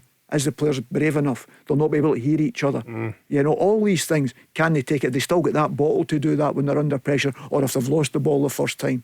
You know, these are all the things that Russell will learn tonight, which you don't see in the training pitch. It's impossible, because I've seen players been brilliant on the training pitch, come to a game, all of a sudden they make one mistake and they don't want the ball back. And if one of them don't do that, if you want to play this system, you are snookered. There's no getting away from it. One player it takes, you are snookered. I mean, I find Tavernier quite a fascinating sort of talking point, and he is kind of season after season, because it does look as if the back three is the answer to accommodate him and to get the best out of him as well. I mean, it's interesting to see that Russell Martin is starting the season, and in these big games with Tavernier at right back and wearing the captain's armband, I just wonder, is that for the long term, or are these all questions still to be answered for the new manager? I think they're probably questions still to be answered. I think it's difficult. You walk in and as a new manager, and again, you know, take this with a pinch of salt. I'm just hypothesising here. I've not done it, but if you go in and change everything straight away, you're going to get pushback, because people are going to go, well, I don't like this. It's different. I don't like. So it's like, it has to be a gradual change. Now he might feel at the moment, keeping Tavernier as captain, he might feel it might just be a case, well, let's just keep the status quo, because I don't know, you know, and it's a little thing and it sounds stupid, but I don't know who his friends are in the dressing room. I don't know how many players he controls. So if you annoy James Tavernier, you might annoy 4, 5, 6 players, senior players. It might be that he's came back and James Tavernier is the guy. Like, I think it is that he's came back and he's went, no, he's the leader in here. He is definitely the leader. But you'll see it more as players get a little bit older. Just because they're the captain, they don't always start games, but they can still be a leader in the dressing room. So he can still be that if he's not starting games. But currently, at this point, Aarons and Tavernier are clearly what Russell Martin feels are his two best fullbacks. Now, Aarons might be a better right back, an all-round right back, than James Tavernier. But at the moment, Tavernier's still your second best option for fullback if you know. So cause obviously they're better than Jeffy. Yeah. In that option. So therefore they both have to play, because you play your best players. So he is an interesting topic of discussion. I do think it's going to be a work in progress. I do think there'll be incremental change over a period of time. I don't think it's going to be coming and, like I say, just throw everything in the bin and go, right, this is how we're doing it, we completely change. Because I think you'll get a lot of pushback, and you'll get people who instantly, if I came in here and told you all the things you've done wrong, how long you got? But even if I'm making good valid points, you'll disregard what I say, because you know human nature is not, well, you get your back up. And whereas if I gradually implement them and ask, right, look, why don't we try this? Can we try that a different way? Have you tried it like this? No, let's do it, see how it goes. You then might go, right, okay, I see that, I see the merit in that. So I think that these things, when a new manager comes in, because we're going through the same thing, it's slow incremental changes. But you go back to Peter's point, you don't really get any time at Rangers. Now, our manager at Motherwell, with all respect, will get more time than Russell Martin. So it's how much do you change how quickly? Yeah. And I think if he came in and changed the captain straight away, I don't think there'd been a good vibe in the camp early doors, because instantly you've got a player who probably dislikes you, probably doesn't want to be there, and any kind of weakness that he sees, he might have been undermining the manager. I'm not saying James Tavernier is like that, but I've been in dressing rooms, you're the same way, you've seen that happen. So you have to be very careful with those big decisions, because you don't know who James Tavernier controls in that dressing room. So Tavernier leads Rangers out tonight in the heat of Athens against Panathinaikos, 2-0 up from the first leg at Ibrox. It is the same team, if you've just joined us, same starting 11 for Rangers as picked up that 2-0 advantage from the home leg. Can they get the job done in the return? Would you like to get involved in the conversation? 0808 17 17 700. This is the Go Radio Football Show. Listen anytime, wherever you get your podcasts. Let's go. Let's go. My chauffeur, Richard Foster, is in the studio. It might not last for much longer. Peter Grant is here as well. Rob McLean with you till 7 o'clock. And it's at 7 o'clock that Rangers kick off against Panathinaikos in the second leg of their second qualifying round, which leads them to the third qualifying round if they can get through it. It also guarantees European group stage football, but there are still 2 hurdles for Russell Martin and co to get over if they are to get to the promised land of Champions League football. Of course, it feels quite a while to go, Peter, that Celtic have to qualify as well. And every time we talk about Celtic qualifying for the Champions League, it just seems absolutely ridiculous. I've always said it, Rob, no matter if it's Celtic or not, I think champions should be the prize you get getting into the Champions League. That's why it's called the Champions League. How it's incredible right round Europe I'm talking about as well, because you get 5 teams from England or something like that now, which is ridiculous. We know financially that's the reason they're all in it, but that's not, for me, every champion should be in, and then anybody else wants to come in after, they have to qualify, not the teams that win the league. That's me personally, and I think everybody would agree with that. I don't think you would have any supporters would complain about that anywhere else, apart from, you look down England, and I just think, how can you be 5th or 6th and still qualify for the Champions League? If we change the name to the Who's Got the Most Money League? Well, exactly. Be as well doing that. You'd be as well doing that. That's exactly what it is. You know, there is no doubt of that. I mean, they're even Tottenham qualify for it and they finished 18th because they won the Cup. I know. Come crazy. on. They qualify before Celtic. That's rubbish. You know, as far as I'm concerned. All sorts of transfer tittle-tattle going around at the moment. Some of it will come to fruition. Most of it will probably be well wide of the mark. But Manchester City centre-half Jamai Simpson-Puzzi, it's a name to be careful with, close to completing a loan deal to Celtic. It's understood the move will not contain either an option or obligation to make the 19-year-old's transfer permanent. Numerous clubs have targeted him this summer. England under 18 internationally skippered City to victory in the 2024 FA Youth Cup final, and he was brought into the first team fold by manager Pep Guardiola last season when injuries hit his senior ranks. What do you think, Peter, about that? I mean, is he somebody with his quality, even at the age of 19, who could be a starter for Celtic? Listen, I think you have to be able to be a starter if you're bringing them in. It doesn't matter if you're bringing them from Manchester City. I know Guardiola spoke about him before, and he's coming to play games, isn't he? Yeah, and he played a few times. Whether that, I think Skills gets a lot of criticism, doesn't deserve. I think Trusty done well for a period and then had a period like everyone else that didn't work quite for him. And it's difficult for a centre back if you're not playing week in, week out, and you're waiting for someone either to get injured or whatever. That's a difficult one. Carter Vickers has always had a couple of injuries. I think Celtic do need the cover there with the amount of games that hopefully they're going to play. They'll need that extra bit of cover, but through injuries and whatever. It'll be interesting for the young man here. Clubs usually want guarantees. I don't think Celtic will have given him the guarantee. I think he will have to earn that. But there's no doubt he's a talented boy. I hate talking about age because people say, oh, he's 19. Who cares? Yeah, exactly. If they're good enough and they can play, absolutely. And I've no doubt the boy will be good enough to play.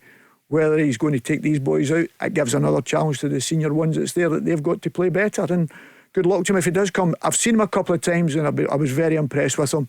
You know, so it'll be interesting to see if Celtic get that over the line. But you don't want the things that you have to guarantee someone to play. They have to earn that. And is it just a fact of life that Carter Vickers won't play every game for Celtic this season? That's just that he has to be managed carefully. Is that just the way it is? I think you've seen that, Rob. I think that seems to be the way that Carter Vickers has had. I don't know if it's a knee problem or a calf problem or whatever. But he's got very powerful legs, you know, and sometimes that maybe be the strain it's on him. He's a big player for Celtic. We talk about 1v1s. He defends very well when he's a 1v1 situation because he's so strong, bodily contact. You know, the guys that ask him a little bit of questions is the ones that play outside him and want to run behind him. That's sometimes a question mark, but he's cute enough, he makes up for that in other ways. So he's been massive for Celtic, there's no doubt of that. Yes, the injuries there are always a concern, you know, because you're swapping players around about a position, you're putting a new partnership. So they need quality backup in that position. And I'm just thinking about the Celtic back four next season. Might they have two players who've got to be managed very carefully, with Kieran Tierney's injury history as well? Yeah, well, I think the thing with Kieran is, I think Kieran was available for a lot more games than people think. Right. I think when he wasn't playing at times, it was down to he never picked him, Arteta. I think that was the thing. The fans loved him down there. Every time he performed, he always seemed to play well. Even when he was coming on as a substitute, he ended up playing on wide left, actually, and near the end of the season. So I think Kieran's been available for a lot more games than people think. Right. So I'm sure he'll come in. As I say, Greg Taylor done it fantastically well. The concern for me is when he doesn't play, who's going to be there now? Is it Inamura or Inawata or whatever, the young boy that came from Japan? Is it him that's going to play there? Because he was supposed to have came as a centre-back by all accounts. When Celtic signed him, they said he was a centre-back. I think he looks more like a left-back. I don't see him playing as a centre-back. And his distribution's been excellent. His defending's been reasonably good. I've not seen him in enough 1v1s. So they maybe think they've got the cover there. But there's an area of the pitch after Schlupper went and Greg Taylor went, you thought that Celtic were going to maybe look at more than anything else. If you bring in Pussy, all of a sudden you could have four centre-backs and that'd be Brendan saying, well, that's me got 2 and 2 cover there. I've got enough cover there. If anybody's got injuries, I'm happy with that. Would it be a concern, Richard, to you that potentially two players in the Celtic back four next season have got question marks about their ability to play a certain number of games? You're going to have to replace them now and again? I don't think it's a concern. I think, Celtic for the last few seasons have had pretty good depth in their squad. I know they're possibly a bit thinner. We spoke about it off air in the attacking wide areas in terms of the players have lost due to injury and obviously losing them to other teams. But I think you need to be prudent, and you need to go, right, well, is Carter Vickers going to play 60 games this season if Celtic, no, absolutely not. No. But if you've got Trusty there, if you've got Scales there, if you've got Pusey there, if you've got the young lad from Japan there, is that enough? You would be very unlucky to have a left back injured, two centre backs injured, and a right back injured at the same time. Now that does happen, but when those things happen, that's why clubs have a youth system. That's why they've got a B team. So you're maybe right now the left back in the Celtic B team might not be a long-term replacement for Kieran Tierney, but Brendan knows what he has in the building, and if Celtic do not go and sign another left back, he obviously feels what he has is enough to cover them for a season. Now, obviously things happen. We had it at Motherwell a couple of seasons back. It was ridiculous the amount of injuries that we were getting, and there were just there were contact injuries. There was players hurting themselves when they get hit with a feather. It was incredible. So as a manager, I don't think you can prepare for that level of injuries. But if they look at it over the past 4 or 5 seasons and go, right, we typically get 6 to 8 injuries over a season. These are what the injuries are in terms of length of time. I know you can't predict that, of course you can't, but in general, if that's what we got, we can cope with that. If there's a period where it's absolutely ridiculous and Celtic got 15 first team players out injured, they have a B team, they have an under 19s, so they've got players in the building that will see them through till possibly January when they will. Well, so I was going to ask you, Richard, I think young Murray's done very well at centre back. Dan Murray. Yeah, I thought he's done really well throughout pre-season. And I'm looking at his age. How's he he'll be disappointed when you're seeing a 19-year-old come up and after the way he's played in the matches, because I thought he's done exceptionally well throughout pre-season, and that's where I'm trying to throw up my head up. That's why I was quite surprised when I seen it, because he's never let Celtic down. He's played against good players, he's been asked different questions with different types of strikers he's played against, so I'm quite surprised that they maybe not go with him if it's someone at that age. And that's where I'm sort of caught a little bit. It's a blow to morale for him, isn't it? Yeah, that's where I'm caught a little bit, because what you're supposed to do then, if you've put me in there, boss, we talk about pre-season, put me in there. It's not as if he's 16 years of age and you're thinking, well, I'm going into Europe with him. They've got to learn somewhere, because they'll always be inexperienced whether they're 25. If they've not played any games in Europe, we'd be saying the same thing. Oh, he's 25 but he's inexperienced in Europe. So at the end of the day, you have to play sometime, and that's the only thing that's thrown me a little bit about this one, because I think young Murray's done exceptionally well and throughout pre-season, and if I was him and I was seeing a 19-year-old coming up, I'd be disappointed. Is central defence an area of concern for you in the team? Cameron Carter-Vickers has been fantastic for Celtic. Won't play won't play it all the time, can't play it all the time, I don't think. But are you happy with cover? Are you happy with left centre back? Is that good enough at Champions League level? Well, I think they've proven it. Last year, I think the boys, Trusty was called upon, Scales, and I think one of Celtic's best defensive games was against Atalanta away, and they two were outstanding in that particular match. I mean, outstanding they were. And that's the level they had to reach and continue to reach to try and keep a Carter Vickers. But as soon as Carter Vickers was fit, he came back in again. And they all lost a little bit of form at times. I know when you dip off for Celtic, it's noticeable because predominantly they've been playing so well all the time. Yeah. So Brendan Tatum Trusty off in the semi-final. I think it was the final in the first half. And then all of a sudden he was out the team. I think Scales gets a little bit more criticism than he deserves. I think every time I see him, he gives everything maximum. I'd like to see him passing forward and trusting himself a little bit more instead of going square all the time at certain aspects. He's got to trust himself, and I think Kieran Tierney will help him with that. So I'm comfortable with it. You know, I really am. I think you're always looking to improve and get better all the time in every position. But I'm comfortable if they've got to sit with these three guys at this moment in time and bring that extra one in. But that's why I thought it would have been young Murray, because he'd done so well. When I look at the guy, it's different if you're bringing in, there's a centre back coming who's going to be a starter. The finished article. Yeah, there's the one that's there. We know what he can do. That's different. But when it's a 19-year-old who you're still questionable about, that's why I'm surprised at young Murray. And I'd be disappointed if I was him, especially the way he'd played throughout pre-season. Would you have expected? I mean, we've been talking a lot about Rangers in the show. We're maybe getting into a Rangers-Celtic comparison, which is difficult because Rangers are in a state of flux at the moment. There are going to be more signings to come. There are clearly going to be more signings at Celtic. I mean, Brendan Rodgers has been making noises about that. Oh, I think there's no doubt of that. I mean, you look at the wide areas now, all of a sudden it looks very thin because Jota was supposed to be a big player this season, even though they bought him in January. He was going to be a big player, but the injury, unfortunately, he's not going to be available. Kuhn's away, so there's two who were starting predominantly. Maida, people are saying he'll play through the middle. Now all of a sudden you maybe need to make him wide. James Forrest, who's been excellent and done excellent, he could end up finding himself starting at the weekend. You've got Yang, people are still question marks over Yang. You know, so you're thinking, as Richard spoke about it earlier there, it looks weaker in the areas. There is no doubt in my mind of that, because you've let Palma go away, you know, on loan to Poland. So I think it's definitely an area it's weaker. Nobody can hide from that. So that's going to be interesting to see what Brendan. I think the middle of the pitch, Nygren, where does he play? People used to say to me he was more of a forward player. Every time I've seen him playing, he's played in that sort of role that Mattarelli, Engels and that's been playing, and he's done very well in there. He's been the surprising. It wouldn't surprise me if he started at the weekend.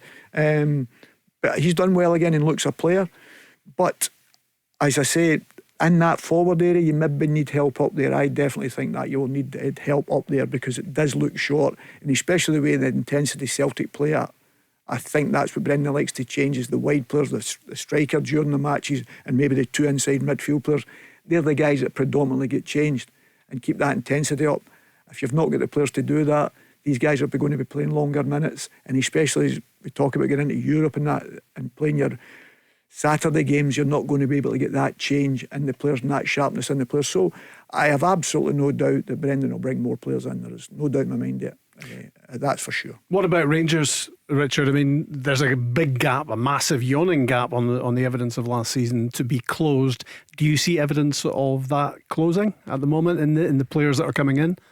I think that they have signed well. You know, Gassama looks like a really exciting player. I think Rothwell in the middle of the pitch, one of my friends is a Leeds fan, was very impressed with him when he was there, said he would come up here and be one of the best midfielders, and you know, he's a Celtic fan as well, so that's, you know, it's quite an objective opinion from him. So he's, and I think, you know, when we've seen it last week, I think Rothwell was impressive.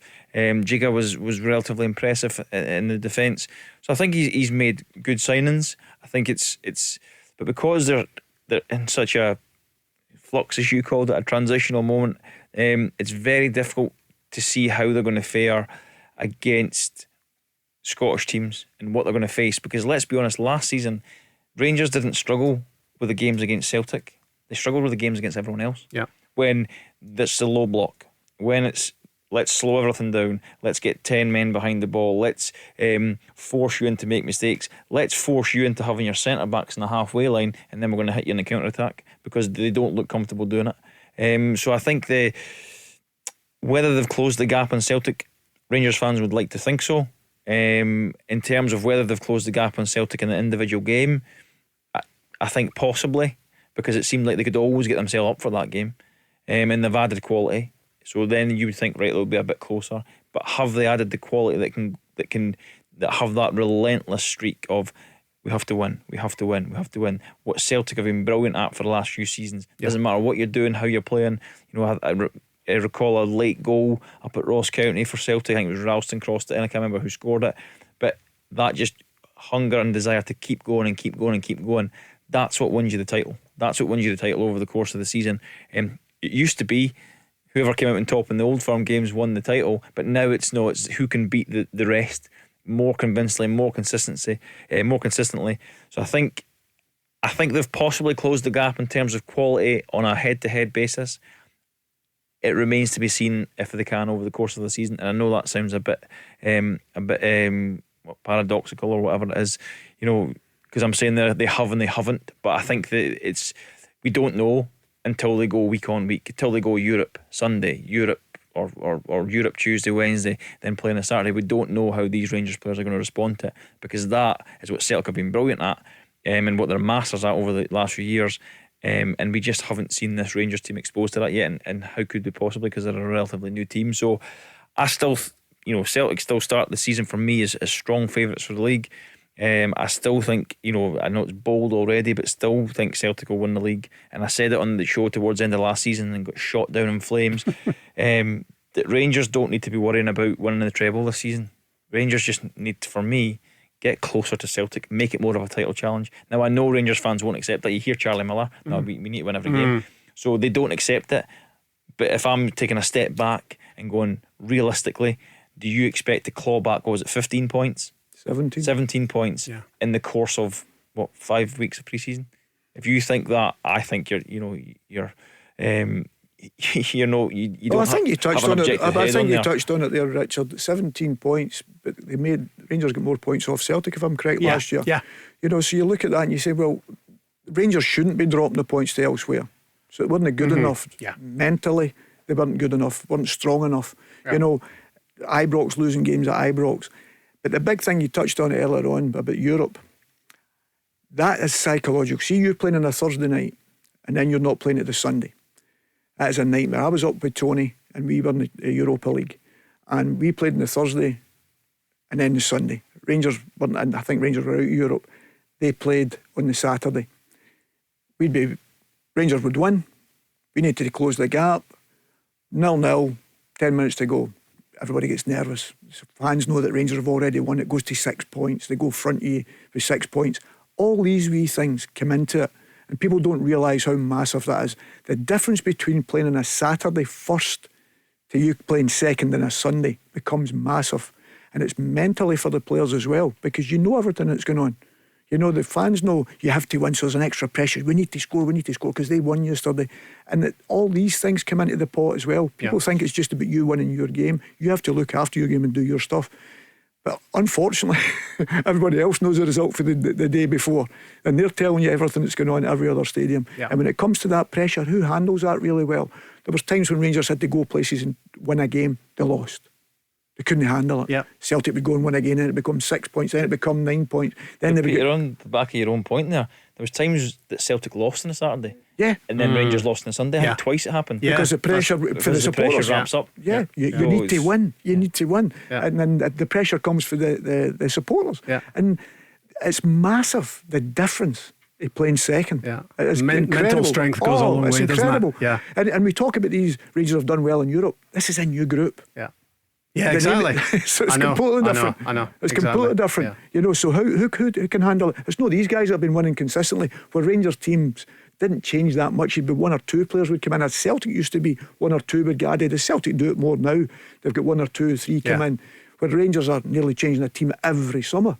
So it's not the same group of players that's going through again. Rangers can earn themselves a little bit more spending money tonight if they can win in Athens against Panathinaikos, and maybe take another step closer to hitting the jackpot if they can reach the group stages of the Champions League. That still seems a long way off, and at the moment their full concentration is on getting that job done in the heat of Athens this evening.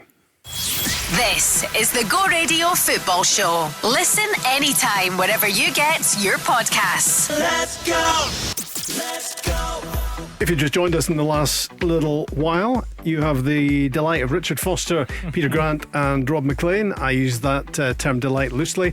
Of course, I've got about 10 minutes to go on the show, and just in case you have joined us, you may not know as yet that the Rangers team is unchanged for tonight's second leg in Athens of the Champions League second qualifying round. So Butland in goals, Tavernier, Giga, Suter and Aarons across the back, Rothwell, Diomande and Raskan in midfield, and a front three of Dowell, Curtis and Danilo. Those are the personnel, certainly, and Rangers may have to dig in tonight to get the result they want. 2-0 up from Ibrox. On the bench, Kelly, Cortez, Barron, Dessers by Rami, Cameron, Jefte, Gassama, Fernandez, Gentles, Rice and Hutton, and they might need quite a few of those subs in the course of this evening. Richard, this was Russell Martin talking about the potential damage of the extreme heat. We had an extremely hot week in St George's where the guys had to work really, really hard and cover a lot of distance. So I think that will help prepare us, but it's the same for both teams. We have to manage the game in the best way possible that's in our way for us, and I think the players are ready for that. Peter, was that Russell Martin comparing the heat in Staffordshire with the heat in Athens? I think he's got it wrong then. There's no doubt about that. I mean, I think there was one place in Greece yesterday it was 42. Wow. I know it's talking about 30 tonight. 30 at 9 o'clock at night in Absolutely, Athens. it's quite incredible. It's quite incredible. They're getting hit with a lot of heat over there. But listen, I think he's right. It was the same for both teams, but they're used to it. Let's be perfectly honest with you. And the way he's wanted to play his team is the best way to play. You've got to keep possession of the ball. Whether they're capable of doing that, that is the best way, because you make the other team run. I'm not sure that's going to be the case. You know, I think Panathinaikos, you know, they're going to come after Rangers, as they did at Ibrox last week. Jack Butland was in good form. But Richard spoke about it earlier. You need your goalie to play well, no matter what game you're in. I always think Celtic and Rangers goalkeepers always have to make a save in a game. And they could end up winning 4 or 5-0, people forget about it, but they always have to win a game. I'm just hoping they're not going to be peppered because we're making mistakes. That's the thing that's a bit of concern for me. That's the interesting thing, as I said earlier on, that watching Russell, how the team play, how they start. I'm watching teams like Paris Saint-Germain now. They take the centre now. What do they do? It's like a rugby kick right into the corner flag and then squeezing the game. Yeah. You know, it's changed back to when we played. You know, clip it into the full back, make him knock it out for a throw in. All these things. And they're getting back to that slightly, but you've got to be able to mix the game. Football's all about mixing. It's not about a style. We all want to play the fantastic pass and move game. I understand that 100%. There's nothing better. But you've got to do it with a purpose. If it means turning the opposition round, you've got to do it. You know, if you're playing through it, created that space and then playing through it, you've got to do that. You've got to see the picture. But the only players can dictate that when they're on the pitch. I just believe that the Rangers players in the areas of the pitch that I feel are massive are still not comfortable the way he wants them to play, if you understand what I'm saying, consistently. So playing under pressure, willing to make that mistake, because you maybe get away with it one, twice, and then all of a sudden you're caught. Are you willing to go again? And that's what I'm interested to watch tonight. The likes of Raskin, Diomande, because Diomande gets caught quite a lot at that, with trying to turn in tight areas, and then he gives a free kick away. But given that free kick away, he gets a silly yellow card, and it's massive in Europe if you don't keep the boys on the pitch. That is massive, and it's that small detail can come for a mistake like that, and that is the thing that I'm interested in, watching the game and seeing how he's going to prepare them to play this one. We're just looking at Russell Martin on screen in the studio talking pre-match. How big a boost for him has been the return to form of Jack Butland, showing the form that he displayed when he first came in at Rangers? Yeah, it's massively important. It kept him in the game in the first half last week. It's essential for any team to be successful. Peter's exactly right. And a lot of times it's more difficult for an old firm goalie because you go large spells of the game and you're not really doing anything. You know, you're organising from the back, possibly. You're making sure your defence is okay. But in terms of actually, you know, making saves, coming for crosses, you're probably playing more with your feet than you are with your hands. But you always, and we spoke about it, and if you look back through the years of the best old firm goalkeepers, they always made big saves after periods of nothing in the game. They've done nothing for 10 minutes and they produce wonder saves. Alan McGregor most recently was a master at it. he would always produce that save, and that's a different mindset and a different mentality. Now, if Rangers go tonight and Panathinaikos absolutely batter down the door and Butland has to make 10 saves, he's capable of doing it, but the odds are that at one point he doesn't make the save. That's a different mindset from controlling a game and needing your goalie to make big saves. That's what they've done last year. It wasn't like Panathinaikos, he didn't make 15 saves last week. He made big saves at the right moments, and that's the difference, and that's what you need your goalkeeper to do. Because he can go and make 15 saves, but they're comfortable saves. But make the big save. I think the one, I think it might have been the second save that he makes, and then the guy blazes it wide from the rebound. It's almost down behind him, close range, left hand. That's the big save, because that gives your whole team a huge boost. But they all came for a turnover at the edge of the box, Rob, and that's the point I'm making. Yeah, that's the worry. That's the worry. That's the worry for me, because of where they lost possession of the ball. Yeah. It wasn't as if the other team had built up, done fantastically well. It was a Rangers mistake. Yeah. And that's what you have to learn for quickly. And it's difficult to do that in a small period of time that he's had. You know, you may want that, you may get away with that in the Scottish game because you've got better players, but when you're in Europe, you don't.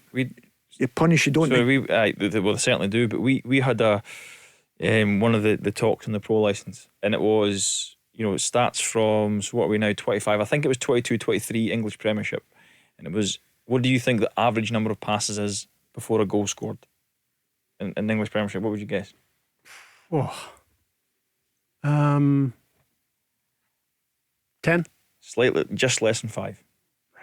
So basically, you build up to get into forward areas, knowing that you're probably going to lose it. Then you turn the ball back over, and then you get a chance to score. Similar to what Panathinaikos done. Now, what Rangers were doing is they were doing all the build up for Panathinaikos, and then they're jumping on the chance. And now, if they do that again, is Butland going to make those saves again? He could possibly. He's more than capable, but you put him under so much more pressure. Yeah. And your point, Peter, is you have to stop making those unforced errors in a way. Well, you're talking about the stats there. Manchester United under Sir Alex Ferguson, it was the opposite. How many passes did they have before with all the top players that they had? Theirs was 4 to get an opportunity to score, because the ball was put out to the centre back, into Roy Keane or Paul Scholes, out to David Beckham or whatever, and it was a cross in the box, goal, chance. That's what I'm saying. They didn't take chances in bad areas of the field, and that's the thing I'm interested about Rangers last, because that's where his saves had to come from, was errors off themselves, and you only get away with that for so long. So it's body position of players receiving it so they can play around the corner or look forward. If they receive it, they're back to the game. They'll do exactly what they done last week, and they may not go out of jail this time, and that is the difference. And that's what you've got to learn, Rob. And the manager can't dictate that, because he can't blow the whistle at the side of the pitch in a training session, which you can do in a training session. Stop, this is what you need to do. It's in that moment of battle, is your players thinking? Is it that mistake? And the more Rangers players get used to playing the way he wants to do, they'll get better at it for sure. But at this moment, I don't think they're still at the level, so they have to be very, very careful. It's a tight rope they're working on. Right, time for predictions on the show. I want the Foster prediction, but I'm wanting the Oliver Foster prediction. Oliver, how's it going to go tonight, do you reckon? This is Foster Jr. What do you reckon? I think it's going to be... Because your dad has spoken an awful lot of rubbish tonight, so we're looking for some quality from you. I think it's going to be 2-1 Panathinaikos. 2-1 Panathinaikos, which is enough, which will do. Dad? I'm going to say 3-1 Panathinaikos, and Rangers go through in extra time. 3-1 to get to extra time, and then Rangers. So a bit of drama, basically. 3-2 essentially, but 3-1 to get to extra time. Okay, I think I almost followed that. That's maybe wishful thinking. I should have just said 3-2, but 3-1 to get it to. Okay, I'm with you. Yeah, just about. Yeah. Peter? 2-0 Panathinaikos, and extra time. Anything can happen, Rob, but I think it will go into extra time. I think I could go that far. I think it could go extra time tonight. So I'll go 2-0 Panathinaikos in the first 90 minutes. Thanks, Peter. Thanks, Richard. And thanks for listening. Thanks, Rob. This is the Go Radio Football Show. Listen anytime, wherever you get your podcasts. Let's go!